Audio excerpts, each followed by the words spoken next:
Hey, good morning, my friends, and welcome to beautiful Surfside, California on this absolutely gorgeous Friday morning.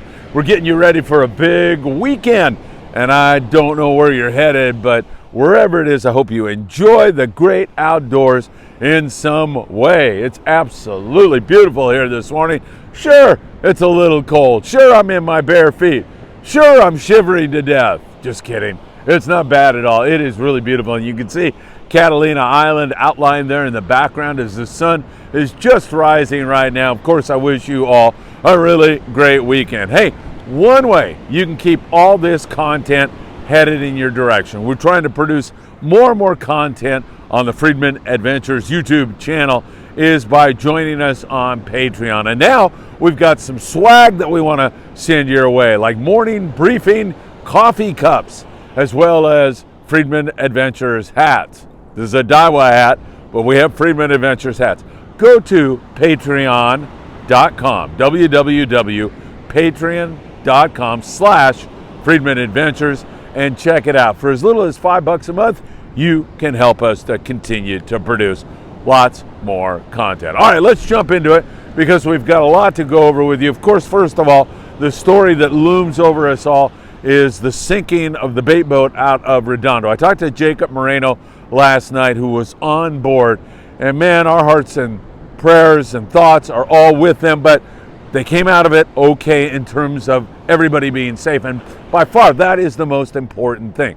What happened was, Jacob said, the lazarette, and the lazarette is the part of a boat usually located in the stern for storage. It's a compartment filled with water, and the boat rolled. He said it just happened so fast, and he's not exactly sure what happened. They had to swim to shore, and thank God, he said, they were off Topaz rock jetty. They swam to shore, and as I say, everyone was safe.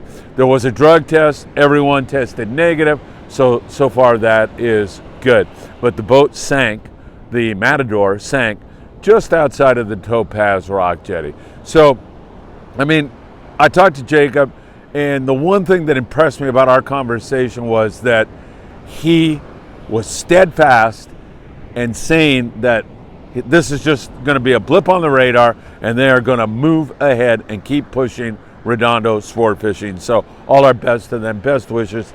Thank God everybody was safe, no question about it. Hey, on the other extreme of things, Anthony Malfitano is a great member of the Friedman Adventures family. He took his kids out last night, let them drive the boat, let them have some fun, and it looked like really a good time to us. Just out here crushing it with my 5-year-old and my 10-year-old. This is what my daughter's looking at. Bye, Phil.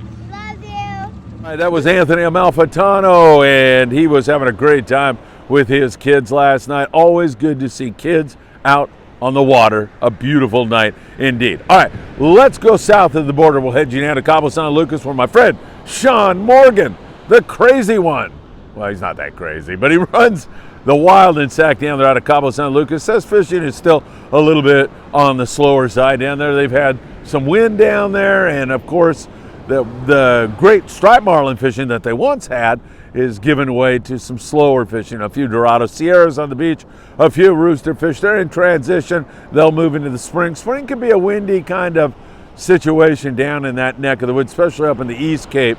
But we'll watch it and continue to monitor it for you very, very closely. Now we get you up to the St. Quentin area, 140 miles below the border, and they continue to catch some yo-yo yellowtail in that neck of the woods. Those fish biting on the 50-pound and on the iron, and of course copious amounts of rockfish. So that also has been very, very good up there. As we move you up to Colonette, San Diego-based boats like to go down there and catch all kinds of rockfish and some yellowtail. Also, it's been inconsistent this year because of the weather. There's been a lot of wind around, and that has made things more difficult. No question about it. But if you get a good weather weekend, man, I'll tell you, you're almost guaranteed of the rockfish. Then you got a shot at the yellowtail. And there's been some bluefin tuna reports from commercial guys that they're bumping around. That wouldn't surprise me at all. I mean, it just seems like we go right in to the bluefin tuna season here in Southern California, making our fishery world class right now. It's the envy of the world, and I know people are watching us because I get messages all the time from all around the world. I get messages from Taiwan, New York, I get messages from Costa Rica, from Mexico Lindo. I'm telling you, people are coming to SoCal to experience what we've got in our own backyard. Speaking of our own backyard, just for a moment, gray whale season. I would love it if a gray whale popped up in the background one of these mornings. That would be great. You're going to have to let me know because I'm looking at you. Hey, by the way, my thanks to Grace and Joe Martinez for this beautiful thermos, which I have my coffee in right now. So great whale season. In fact, Lori and Frank Savino enjoyed whale watching yesterday down in Ensenada, Baja California. Had a great time for Lori's birthday. All right, now we'll get you into the Ensenada area. They've been catching big bonita out there by Punta, not bad at all. And also they get copious amounts of rockfish. Blackfin sport fishing likes to go down to the Soledad Bank right off of Santo Tomas, where they've had some excellent bottom fishing. Copious amounts of colorful, great eating bottom fish. And man, talk about a fish taco feast for the Super Bowl. That would be the way to experience it. No question about that. All right, so let's jump across the border. And the San Diego local situation has been producing some pretty decent sand bass. In fact, two great family members, Friedman Adventure family members, Dan and Kim. They were out yesterday, fished just outside of Point Loma and knocked down some really nice sand bass. Local boats down there have been picking off sand bass like the Dolphin, several other of the local guys, sand bass, sculpin, whitefish, that kind of a thing going on. Of course, they can go across the border in San Diego. Rockfish is open. It's closed here in Southern California until April the 1st.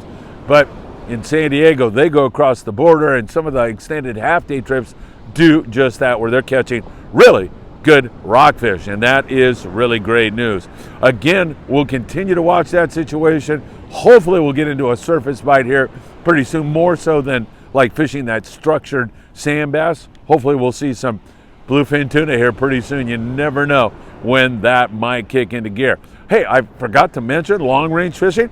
The boys down there like the Intrepid, the XL, the Independence, they're catching those yellowfin tuna in the 50 to 200 pound class. Not wide open, but a good scratch at them. And occasional wahoo also being taken down there. In fact, more than an occasional wahoo.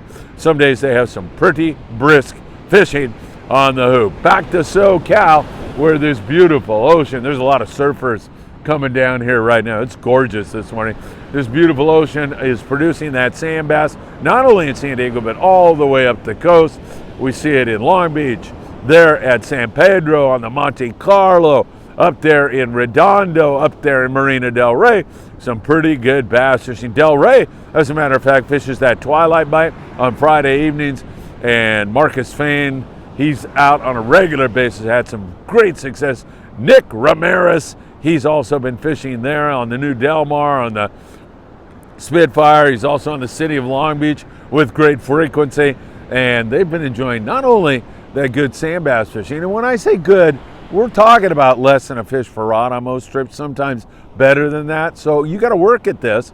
But I'll tell you right now, one thing you can fall back on is whitefish and sculpin, and they've had some pretty productive fishing on that up and down the coast, providing excellent table fare for the Super Bowl. So that's good news. Now, in the surf, we're seeing more and more halibut. In fact, there's been some good halibut fishing going on here recently. We'll continue to watch that for you. As we move toward our grunion runs in March, you're going to see even more and more of that. So hopefully we'll see that flatfish bite come on. Probably the best lure is the Lucky Craft lure for a halibut in the surf, but I have a lot of luck fishing that chrome crocodile. I've caught them on like a little chrome Castmaster. I like about a 3/4 ounce. That's a good way to get it done. Last night, Jordan Horita from Daiwa joined us, and he was fishing the inner bay for some spotted bay bass. Caught one small sand bass. We didn't spend much time at it, but he gives you an example of what kind of tackle you need to get into the inner bay areas, fish the rocky areas, catch yourself some spotted bay bass. Best time is at night. Jordan, what kind of tackle do we need? So right now I'm just using the Daiwa Saltus 3000, 20-pound braid, and then one of the Saltus back bay rods. Nice easy spinning rod. I'm using 10-pound leader right here. and then just a darter head with a little just fluke or something, and that usually does the trick. Really an honor to have him on the Danny Cadota show last night. Danny put on another great show. Go back and listen to it in the archives. In fact, you'll be able to find it on Facebook on Friedman Adventures, so check that out. Weather-wise, look out. Tuesday afternoon into Wednesday, it is going to get downright snotty everywhere. The further offshore you go, the worse I think it's going to get. It looks like it's going to be pretty darn nasty out there, but even here on the beach, it sounds like we're going to have some nasty weather, so we'll keep our eyes on that. All right, don't forget, go to make sure you stay in touch with everything. Thank God everybody is okay on the boat that sank there out of Redondo, the Matador. Lots of surfers walking down here to enjoy an absolutely beautiful morning. It is absolutely gorgeous, so we'll take care of that. I don't know, we'll watch these guys go surfing. In fact, I'll shoot some video right now. Patreon.com/Friedman Adventures. Sign up today. Help us to produce more and more content for you. Thanks again, everybody. Have a great day, and I'll see you soon. Morning, guys.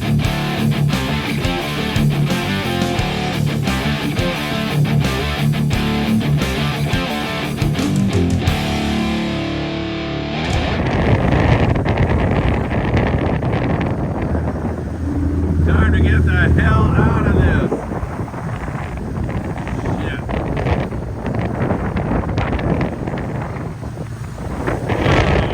Oh, my God. Look at that go up there. The Southern California bluefin tuna bite is the envy of the world. Incredible fishing going on. Just check out this 200-pounder. They weighed in on board the Freedom out of 22nd Street Landing. Two Pongero guys, commercial fishermen, they had been drifting for 5 days. Jeez. They said a cruise ship almost ran over them at night. Like literally they could touch the side of it. Another yacht pulled up to them and goes, we'll call. They were kind of like leery. They go, we'll call the authorities, and no one ever showed up. So we give them water, and these guys are just gut, and it goes right through them. Man, we gave them showers and clothes, and we call the Mexican Navy. They pretty much thought you want to catch more surf fish in Southern California, then you need to dig up sandworms because they are an outstanding bait. Find those little holes in the sand and then dig a hole, cave in the sides, and you'll find the sandworms. Nothing can resist them. This is not a translator. I'm going to let her introduce herself to you. I'm Desiree. Oh my God. Holy shit. Yeah, this is good. I'm so happy. Oh my God. Phil, how the hell did you do this? So happy.